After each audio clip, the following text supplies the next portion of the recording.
ஒரு காலத்தில் ஒரு சின்ன ஆமை இருந்தது. அவனுடைய பெயர் தீமோ. தீமோக்கு பறவைகளை பார்க்க ரொம்ப பிடிக்கும். அவன் தினமும் மேல் பார்த்து சொல்வான், ஆஹா, நானும் இப்படித்தான் பறக்கணும். பறவைகள் சிரிச்சு சொல்றது, தீமோ, நீ தரையிலே ரொம்ப வேகமா நடக்க முடியும், அதுதான் உன் திறமை. ஆனா தீமோ மனசில ஒரே விஷயம், பறக்கணும் பறக்கணும்.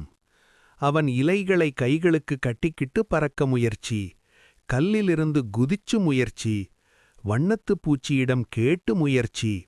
ஆனா எதுவுமே ஆகல. ஒரு நாள் பெரிய புயல் வந்தது. பறவைகள் கூடுகளுக்குள் ஓடியது. வண்ணத்துப் பூச்சி இலை கீழ் மறைந்தது. தீமோ தன்னுடைய சிப்பிக்குள் அடங்கி பாதுகாப்பா இருந்தான். புயல் முடிந்த பிறகு பறவைகள் ஆச்சரியமா சொன்னது, வாவ், உன்னோட சிப்பு உன்னை காப்பாத்திருக்கு. நாங்க தரையில இருந்திருந்தா காயமா இருந்திருப்போம். தீமோ சிரிச்சான். அவனும் புரிஞ்சுக்கிட்டான், ஒவ்வொருவருக்கும் தனித்திறமை இருக்கு. அவன் பறவையாக ஆகவே வேண்டாமென்று முடிவு செய்தான். அவன் ஆனான் சந்தோஷமான ஆமை. நீ யாரோடும் ஒப்பிட வேண்டாம்.